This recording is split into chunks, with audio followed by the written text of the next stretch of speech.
बिस्मिल्लाहिर्रहमानिर्रहीम। अस्सलाम वालेकुम। उम्मीद है कि आप सब खैरियत से होंगे। आज हम CS 403 की फ़ाइनल टर्म की सीरीज़ स्टार्ट करेंगे। इसमें मैं आपको 2 लेक्चर्स प्रोवाइड करूँगी। एक लेक्चर ऐसा होगा जिसमें मैं बुक से सारी आपको प्रिपरेशन करवाऊँगी, सारी इंपॉर्टेंट चीज़ें बताऊँगी, सब कुछ एक्सप्लेन करके बताऊँगी, कैसे आता है फ़ाइनल टर्म का पेपर। और दूसरे लेक्चर में मैं पास्ट पेपर से आपको सारी तैयारी करवाऊँगी। वीडियो को एंड तक देखें ताकि आपको समझ आए और अच्छे-अच्छे फ़ाइनल के पेपर्स आप दे सकें। मैंने खुद ये फ़ाइनल के पेपर्स दिए हैं और मैं एक्सपीरियंस्ड हूँ कि कैसे जिस तरह मैंने तैयारी की थी उस तरह मैं आपको तैयारी करवाऊँगी। और पेपर दे के तो बंदा और एक्सपीरियंस्ड हो जाता है। मेरी इसमें अल्हम्दुलिल्लाह CS 403 में पूरा 4 GPA आया था। जिस तरह मैंने तैयारी की थी, जहाँ से मैंने सीखा था, जिस तरह मैंने प्रिपरेशन की थी और कहाँ से इसका पेपर आया था, वो सब कुछ मैं इस वीडियो में एक्सप्लेन करूँगी। तो हम चलते हैं अपने लेक्चर की जानिब। लेक्चर नंबर 20 ये ओपन हुआ है। आपका जो फाइनल टर्म का है ना सिलेबस, वो 19 से स्टार्ट होता है, 19 से 45 तक। मिड टर्म में 1 से 18 लेक्चर्स इंक्लूड होते हैं और फाइनल टर्म में 19 से 45 लेक्चर्स। तो सबसे पहला लेक्चर है हमारा 19। ये फंक्शनल डिपेंडेंसी के बारे में है। सबसे पहले डिफाइन दी हुई है उन्होंने फंक्शनल डिपेंडेंसी की, कि फंक्शनल डिपेंडेंसी होता क्या है। तो उन्होंने लिखा हुआ functional dependency is a type of relationship between attribute, के मुख्तलिफ एट्रीब्यूट के दरमियान जो रिलेशनशिप होता है उसको हम फंक्शनल डिपेंडेंसी कहते हैं। पीछे हम बहुत सी जगहों पे एट्रीब्यूट पढ़ गए हैं कि एट्रीब्यूट क्या होता है। एंटाइटी देख लें, अगर हम कोई जैसे स्टूडेंट है तो उसका कॉन्टैक्ट नंबर, उसका नेम वगैरह, ये सब हमारे एट्रीब्यूट्स हैं। तो इनके दरमियान जो रिलेशनशिप है वो हमारा फंक्शनल डिपेंडेंसी कहलाता है। ठीक है। नेक्स्ट में अब एक और यहाँ पर बता रहे हैं कि एट्रीब्यूट और set of attribute on left side, मतलब जो लेफ्ट साइड पे हमारे एट्रीब्यूट्स होते हैं ना, ये वाले, वो डिटर्मिनेंट्स कहलाते हैं। और जो राइट साइड पे होते हैं वो क्योंकि इन पे डिपेंड करते हैं, इस वजह से वो डिपेंडेंट्स कहलाते हैं। ये 2 डिफाइन यहाँ पर करने वाली थी।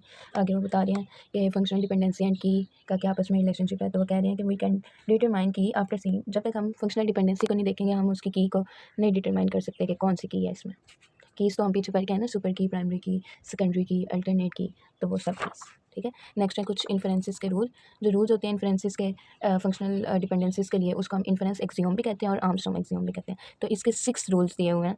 सबसे पहले रिफ्लेक्सिविटी, कि when B is a subset of A, तो A is also a subset of A, कि मतलब A implies B then A also implies A. ठीक है। रिफ्लेक्सिविटी में ये है, और इसको हम ट्राइवियल डिपेंडेंसीज भी कहते हैं। आगे है ऑगमेंटेशन, कि B is a subset of A. ठीक है। अगर बी सबसेट है ए का, तो बी सी भी सबसेट है ए सी का, यानी ए सी एम्प्लाइज बी सी। तो इन दोनों के साथ साथ हमने सी इंक्लूड कर दिया। नेक्स्ट है ट्रांसिटिविटी, कि A implies B also implies C and then A also implies C. कि अगर ए इम्प्लाइज करे बी को, बी इम्प्लाइज करे सी को, तो मीन्स कि आप ये देख लें यहाँ से बी और यहाँ से बी कट हो गया और ए इम्प्लाइज सी बन गया हमारा ट्रांसिटिविटी में।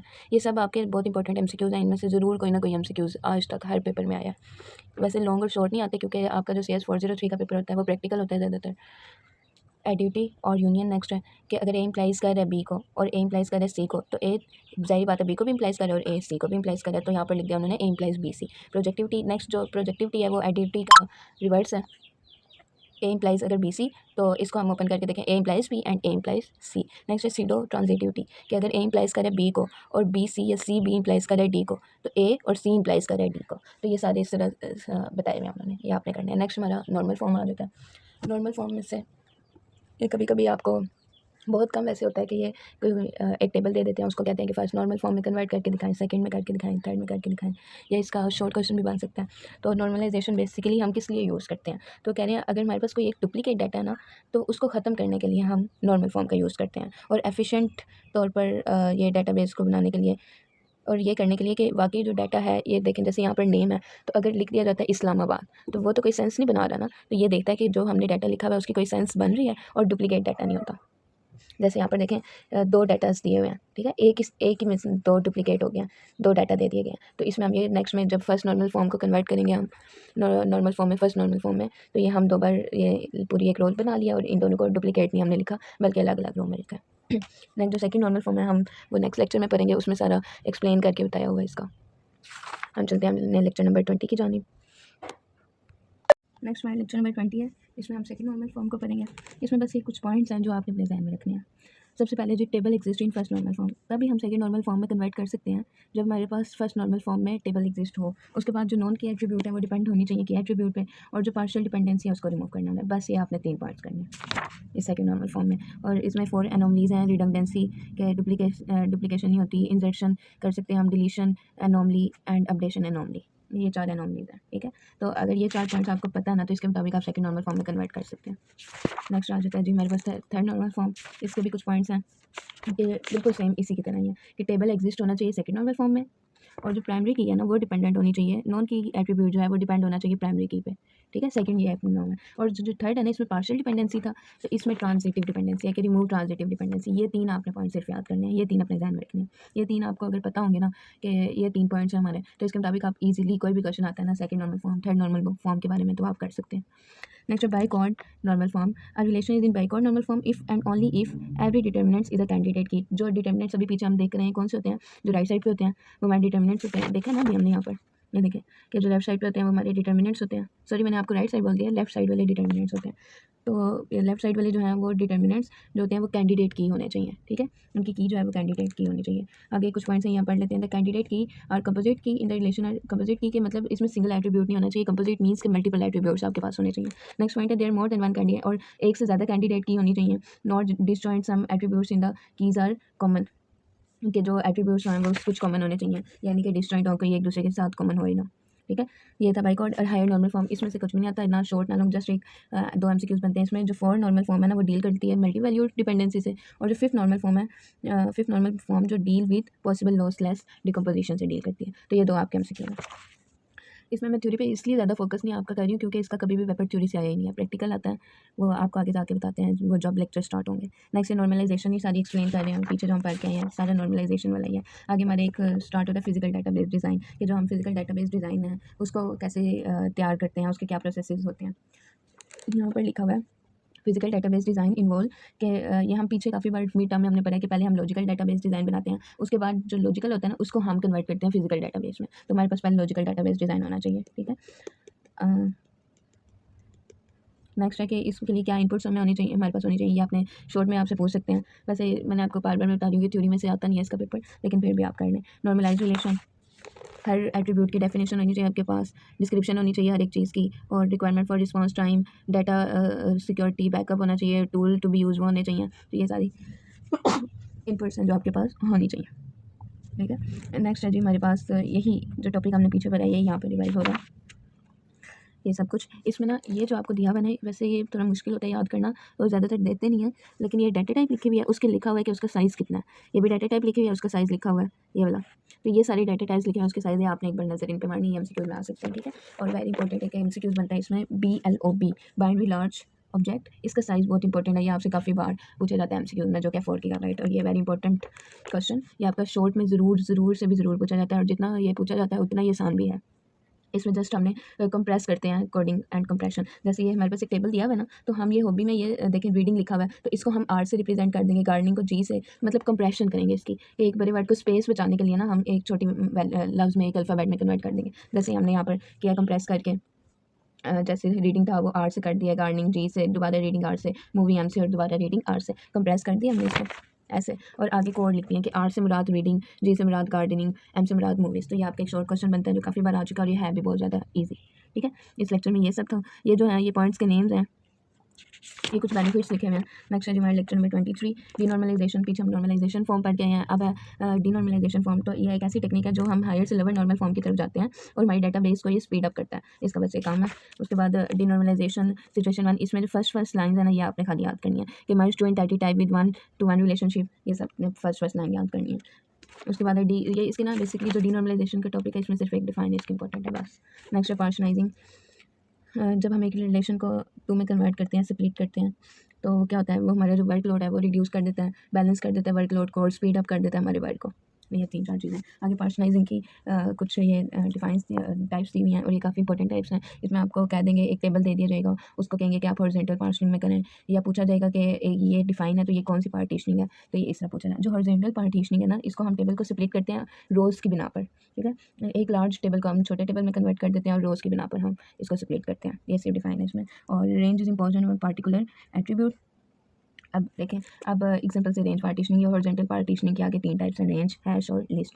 जो रेंज है ना, इसमें लिखा हुआ है कि for example for two student whose IDs are in partition 1 and so on, के हम एक पार्टीशन बना देते हैं, उसमें हम कहते हैं कि जो स्टूडेंट की आईडी जिनकी 1 से 1000 तक है वो आप दें, तो वो हम सारी रोज स्प्लिट कर देंगे, जिसमें जो हमारी आईडी होगी उसकी रेंज 1 से 1000 तक होगी, कि रेंज के बिना पर हम रोज को स्प्लिट करते हैं। नेक्स्ट है हैश पार्टीशनिंग, के ये भी टाइप है एक हॉरिजॉन्टल पार्टीशनिंग की, और इसमें एक पार्टिकुलर एल्गोरिथम अप्लाई होता है, नोज दैट एल्गोरिथम, और जो DBMS है वो उसको पता होता है इस एल्गोरिथम का, और ये अनबैलेंस पार्टीशनिंग को कम करता है, रिड्यूस करता है अनबैलेंस पार्टीशनिंग को, ठीक है। नेक्स्ट है लिस्ट पार्टीशनिंग के लिस्ट की बिना पर हम एक पार्टीशनिंग कर देते हैं। The values are specific for every, so there is a specific list, कुछ लिस्ट होती है वो कह देते हैं कि इस नाम के स्टूडेंट कर दो या वो लिस्ट हमें प्रोवाइड कर दो उन स्टूडेंट्स की, तो मतलब लिस्ट की बिना पर हम पार्टीशनिंग करते हैं, ठीक है। अब नेक्स्ट हमारे लेक्चर में 24 नेक्स्ट टाइप पार्टीशनिंग की टॉपिक हमारा चल रहा है, उसकी सेकंड टाइप हॉरिजॉन्टल हम देखा है। अब वर्टिकल पार्टीशनिंग, ये एट्रीब्यूट्स की यानी कॉलम्स की बेस पर, वो जो हॉरिजॉन्टल पार्टीशनिंग थी वो हमारी रोज की बेस पे पार्टीशनिंग होती थी, और जो वर्टिकल पार्टीशनिंग है वो हमारी कॉलम्स की बेस पे पार्टीशनिंग होगी, ठीक है। नेक्स्ट हमारे पास एक रेप्लिकेशन क्या होता है। रेप्लिकेशन तो the process of copying a portion of database to another and keeping subsequent copies, मतलब कॉपीज क्रिएट करना एक डेटाबेस की, बस इतना सा काम है। और ये हमारी ये डिनॉर्मलाइजेशन की फाइनल फॉर्म है, वेरी इंपॉर्टेंट एमसीक्यू, और ये स्पीड अप करता है हमारी डेटाबेस को एक्सेस में।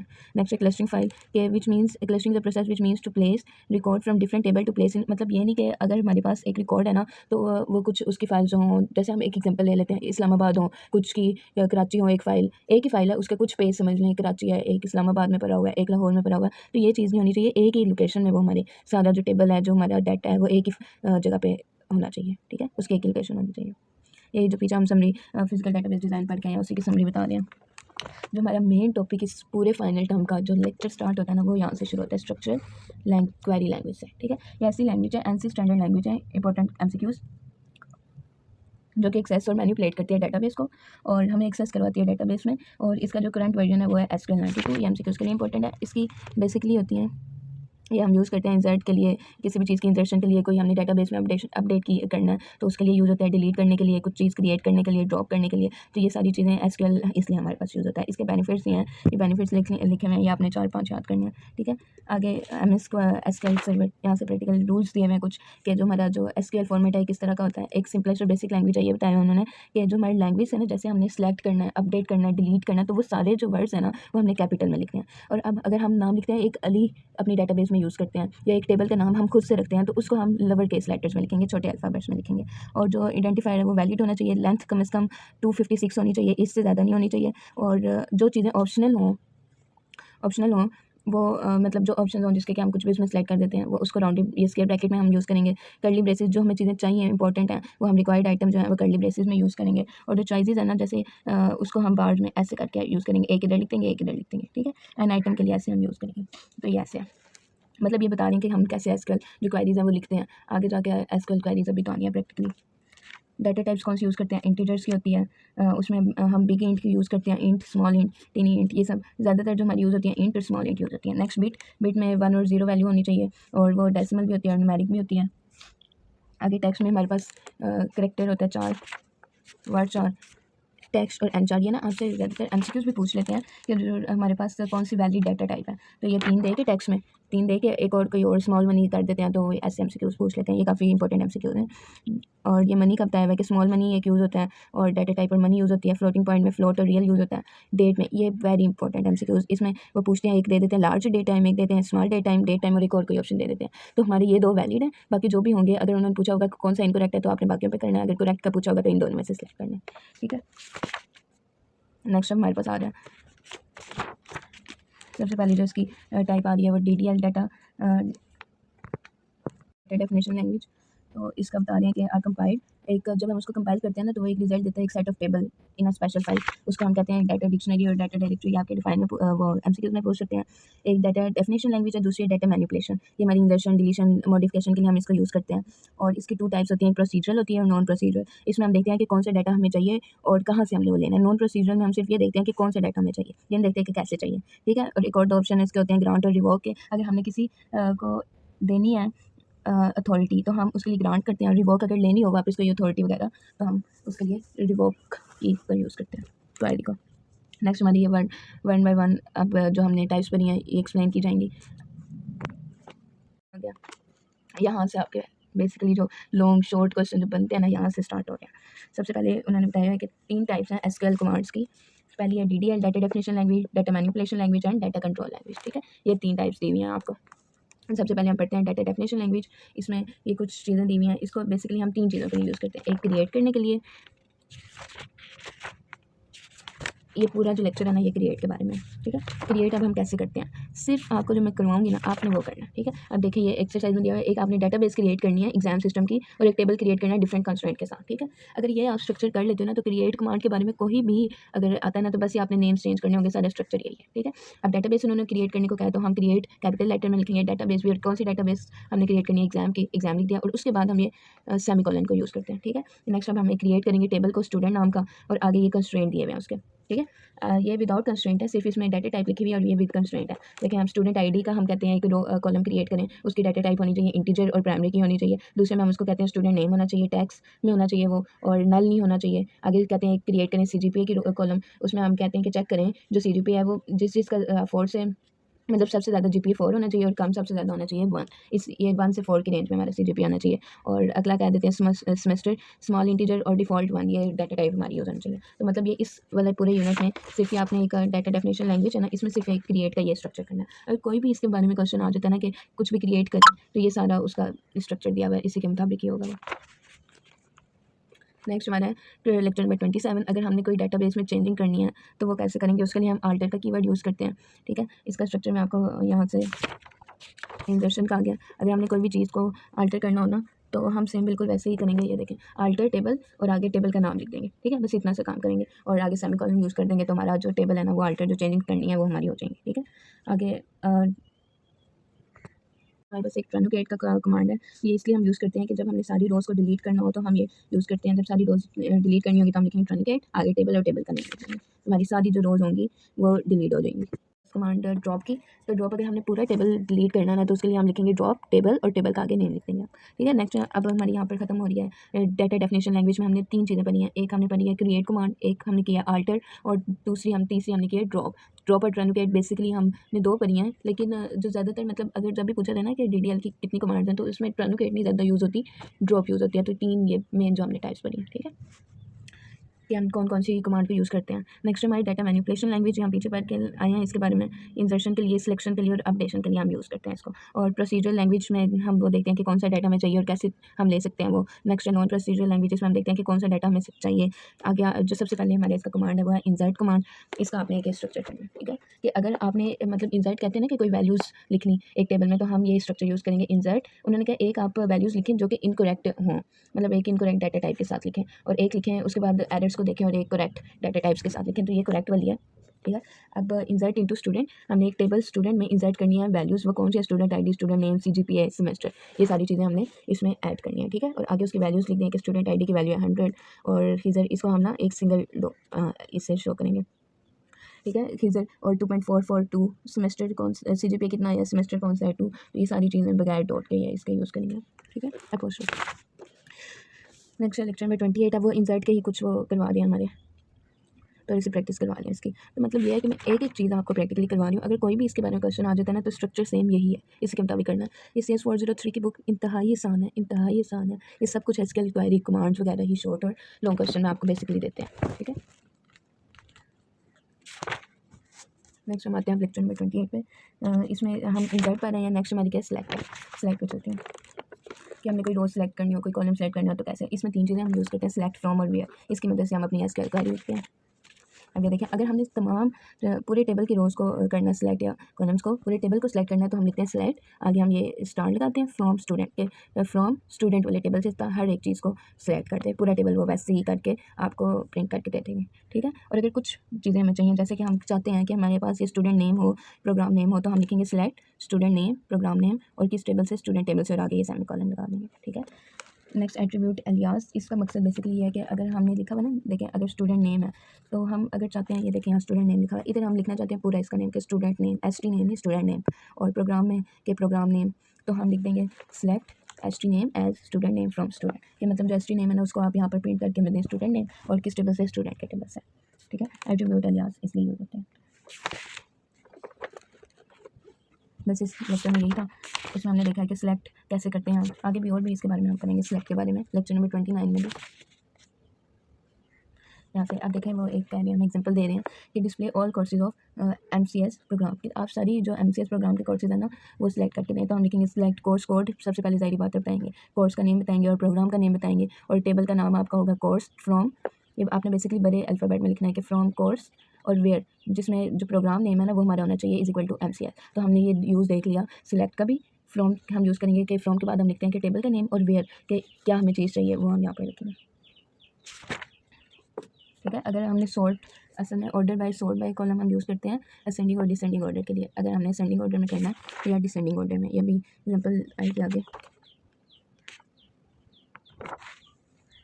ये देखें, ये एग्जाम्पल एक हमें दिया है कि हमने सेलेक्ट करनी है ये अपने कॉलम को किससे करना है, इस टेबल से फ्रॉम एंड वेयर, जहाँ पर जो सप्लायर नेम हो वो IBM इसके इक्वल हो, और ऑर्डर बाय कर देंगे हम सप्लायर जो हमने कॉलम अपना सेलेक्ट किया था उसको आप ऑर्डर बाय कर दें डिसेंडिंग ऑर्डर में। ठीक है। डिसेंडिंग के लिए हम DESC यूज़ करते हैं और असेंडिंग के लिए ASC। ठीक। नेक्स्ट हमारा आ जाता है जी फंक्शंस इन SQL। कुछ फंक्शंस को हम यूज़ करते हैं इसमें, जैसे कि हमारे पास ये MCQs में पूछ लिया जाता है खासतौर पे कि AVG एक्सप्रेशन किस लिए यूज़ करना होता है, या अगर हमने किसी भी वैल्यूज़ में से एवरेज निकालनी हो ना तो इस फंक्शन का हम यूज़ करते हैं। अगर हमने तमाम वैल्यूज़ को प्लस करना हो, काउंट करना हो, तो काउंट एक्सप्रेशन यूज़ करते हैं, और यहाँ पर एक्सप्रेशन लिख देते हैं कि कौन कौन सी आपको वैल्यूज़ को प्लस करना है। ठीक है। काउंट अगर स्टार लगाते हैं तो सभी वैल्यूज़ को रो में वो काउंट करके दे देते हैं। अगर मिनिमम वैल्यू देखनी हो कौन सी है तो उसके लिए मिनिमम, मिन और एक्सप्रेशन यूज़ करते हैं। अगर मैक्सिमम देखनी हो तो मैक्स और एक्सप्रेशन, और अगर तमाम वैल्यूज़ का हमने सम करना हो तो हम सम एक्सप्रेशन को यूज़ करते हैं। तो ये सारी कि कौन सा फंक्शन किस लिए हम यूज़ करते हैं। ठीक है। आगे एक ग्रुप बाय क्लोज, ये हम बेसिकली अपनी जब SQL क्वेरी ज़्यादातर लिखते हैं ना तो उसमें ये लिखते नहीं है, बट ये एक लाइन की डिफाइन आपने करनी है। The group by close can be use in select statement, हम इसको सिलेक्ट स्टेटमेंट में यूज़ करते हैं ताकि हम तमाम डाटा को मुख्तलिफ रिकॉर्ड में से कलेक्ट कर सकें। ठीक है। नेक्स्ट है हैविंग क्लोज होता है हमारा, वो ग्रुप बाय क्लोज की कम्बिनेशन में यूज़ होता है इसको मिला के। नेक्स्ट आ जाते हैं हमारे कार्टेशियन प्रोडक्ट, इनर जॉइन। सबसे पहले ये सारे जॉइंस आप कुछ अपने मीटा में भी पढ़ कर रहे हो, लेकिन अब हम इसको SQL क्वेरी से करेंगे।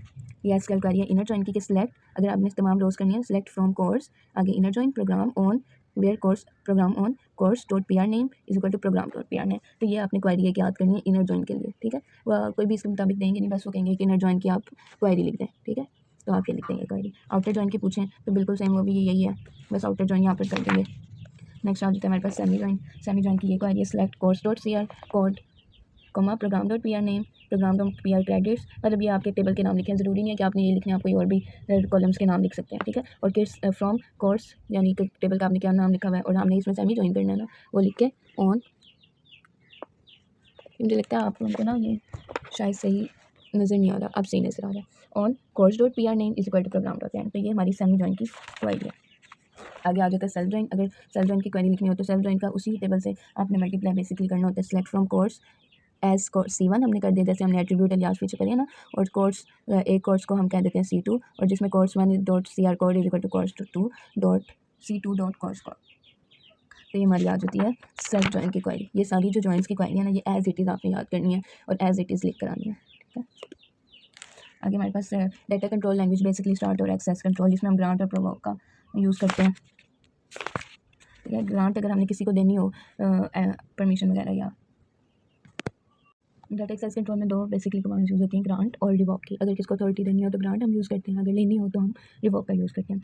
तो grant select on student to Ali, अगर हमने अली को अथॉरिटी देनी है विद ग्रांट ऑप्शन, तो ये ग्रांट की क्वेरी है, और ये है रिवॉक की। Revoke select on student from Ali cascade executed by Usman, ये हमारी रिवॉक की क्वेरी है। ठीक है। यहाँ पर हमारी क्वेरीज खत्म होती हैं। ये जो आपके 26 से लेकर 31 तक लेक्चर्स है ना, ये आपके शॉर्ट के लिए, लॉन्ग के लिए बहुत इंपॉर्टेंट है, और काफ़ी ज़्यादा MCQs भी इसमें से आते हैं। समझ लिया आपने ये वाला पोर्शन कर लिया ना, तो जिसने पास होना है ना वो तो इजीली पास हो ही जाएगा, लेकिन अच्छे नंबर आ जाएंगे, क्योंकि आपका ज़्यादातर पोर्शन जो होता है ना पेपर का 80% पोर्शन जो है वो इन्हीं लेक्चर्स में से आता है।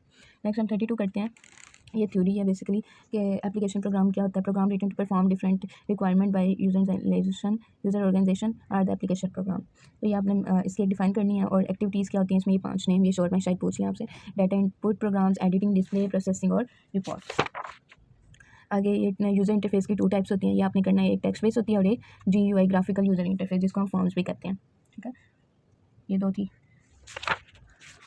नेक्स्ट हमारा स्टार्ट होता है लेक्चर नंबर 33 का, पूरा प्रैक्टिकल है, इसमें से ज़्यादा कुछ भी नहीं है, बहुत अनइम्पॉर्टेंट है, बस आपको प्रैक्टिकली लाइफ में काफ़ी हेल्प दे कि हम डेटाबेस कैसे क्रिएट करते हैं, लेकिन ये आपके पेपर के हिसाब से इंपॉर्टेंट नहीं है, कुछ वे नहीं आता इसमें से।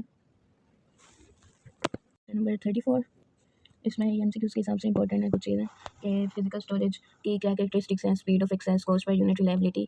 तो ये आपने एक बार जस्ट रीड करनी है कि अगर कोई MCQs वगैरह आ जाए तो हम उसको क्या लिख सकते हैं उसमें अपने पास से, मतलब आपको पता होना चाहिए कि क्या इसका ऑप्शन बन सकता है।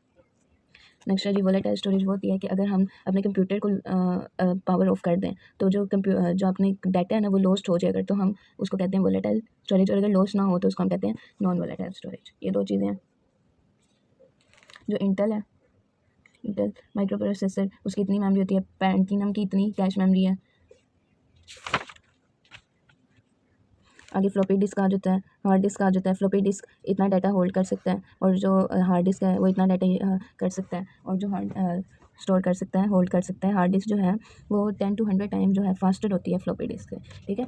CD रोम, रोम से मुराद है रीड ओनली, के इसमें हम सिर्फ डाटा को रीड कर सकते हैं, नाम से ही पता लग रहा है। वॉम यानी write once and read many, कि एक ही बार राइट कर सकते हैं और रीड हम काफ़ी बार कर सकते हैं। इरेजिबल ऑप्टिक आ जाता है, इसमें हम रीड कर सकते हैं, रिटर्न कर सकते हैं और रेज भी कर सकते हैं, ठीक है।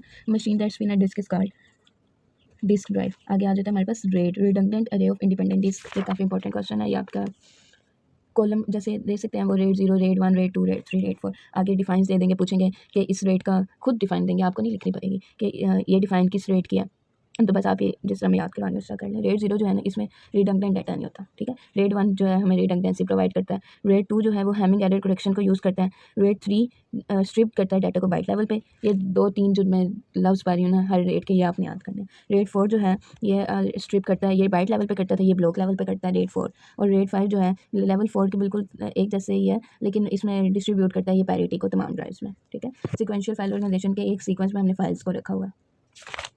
नेक्स्ट है लेक्चर नंबर 35, फाइल ऑर्गेनाइजेशन, कि हम अपनी फाइल को कैसे ऑर्गेनाइज करते हैं। इसमें ये होता है कि हमने रिकॉर्ड को एक सीक्वेंस से रखा होता है, ये रैंडमली नहीं रखा होता कि कौन सी ये मतलब हम एक सीक्वेंस से ही रिकॉर्ड ले सकते हैं, यानी कि हम जैसे हमारा इंडेक्स है हम यहाँ पर खोल सकते हैं ना कि जो चाहे पेज खोल सकते हैं। इसमें ऐसा नहीं होता। जो फाइल ऑर्गेनाइजेशन होती है ना, पहले हमें अगर हमने 25 लेक्चर पे जाना है तो हम पहले 14 से होते होते होते होते सारे लेक्चर्स को देखते देखते फिर 25 पे आएंगे, यानी कि एक ही बार खोल के हम 25 लेक्चर पे चलते हैं। तो फाइल ऑर्गेनाइजेशन से बना दिया है। आगे index sequential file and speed of the key process, मतलब ये एक जिस तरह हमारी इंडेक्स दिया होता है ना सिक्वेंशियल फाइल में, जैसे मैंने अभी बुक का फर्स्ट पेज खोला जिसमें इंडेक्स दिया हुआ है, तो बेसिकली वो है कि हम एक इंडेक्स क्रिएट कर देते हैं सिक्वेंशियल फाइल का। आगे डिफाइनिंग कीज़, इसमें ये 2-3 MCQs बनते हैं। इसमें हम सिर्फ एक ही की को यूज़ करते हैं, और जो हमारी फर्स्ट प्राइमरी की होती है वो नंबर होनी चाहिए 0 से, और इसके लिए 255 कीज़ यूज़ होनी चाहिए, इसमें इससे ज़्यादा नहीं हो सकती। और बेस्ट यही है कि 7 से लेकर 8 कीज़ ही हम यूज़ करें। नेक्स्ट आ गया हमारा हैशिंग। हैशिंग क्या होता है जी, हमें एक rapid non sequential direct access देता है रिकॉर्ड का, कि हमने अगर कोई रिकॉर्ड चाहिए ना हमें डायरेक्टली, जैसे हमने लेक्चर में 25 खोलना है तो वो हमें डायरेक्ट खोल दें, यानी कि हम पहले लेक्चर से होते हुए 25 पे हैं।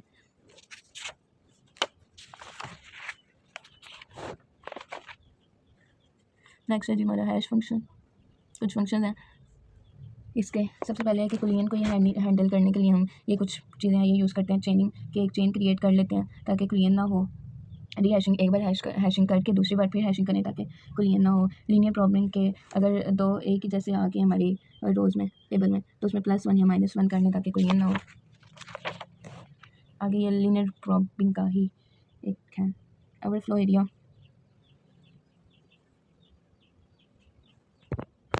नेक्स्ट हमारे लेक्चर नंबर 37 है।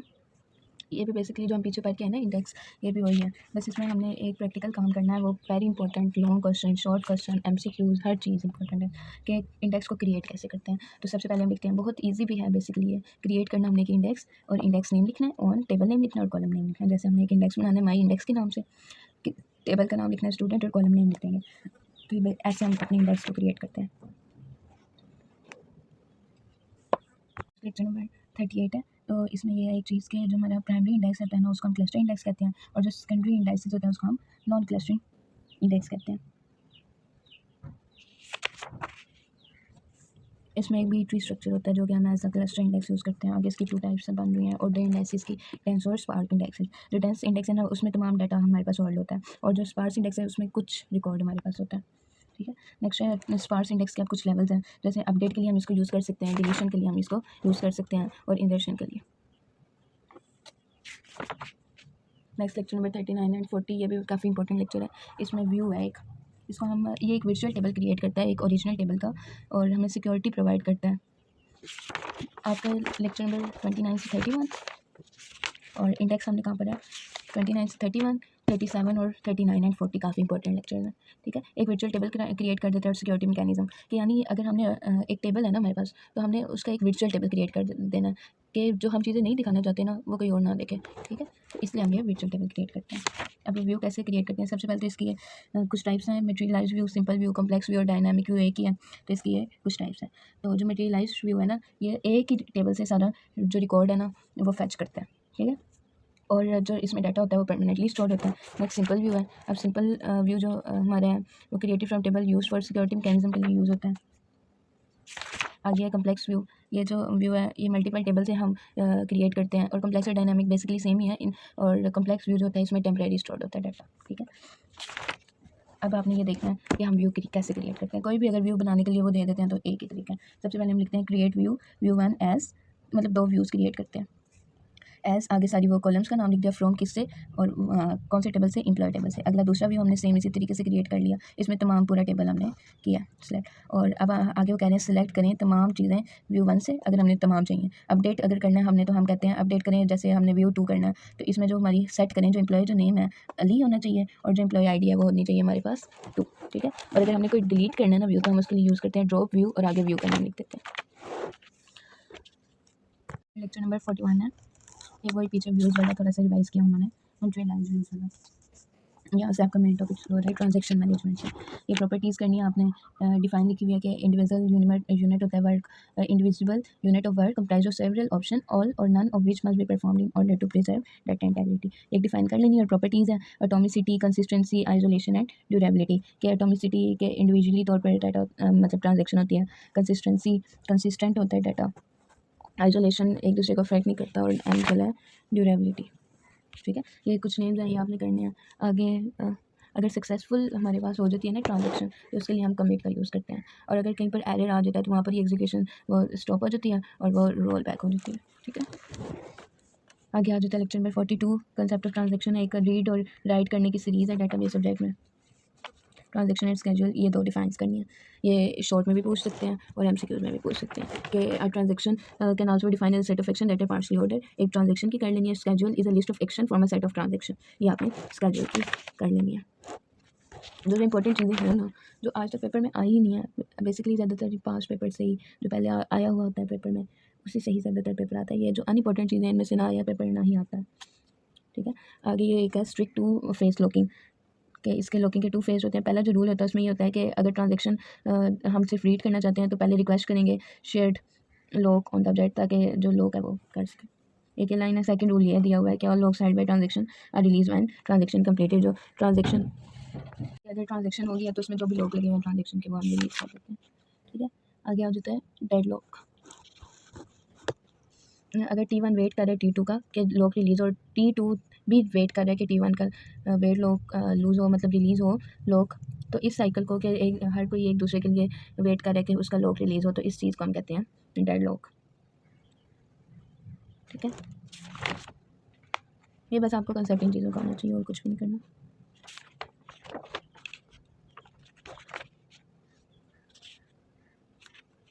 ठीक है, एक रिकवरी प्रोसीजर ये कि जब एक क्रैश अकर हो जाता है हमारे पास तो जो रिकवरी मैनेजर होता है ना वो एग्जामाइन करता है लॉग फाइल को। ये काफ़ी इंपॉर्टेंट लाइन है।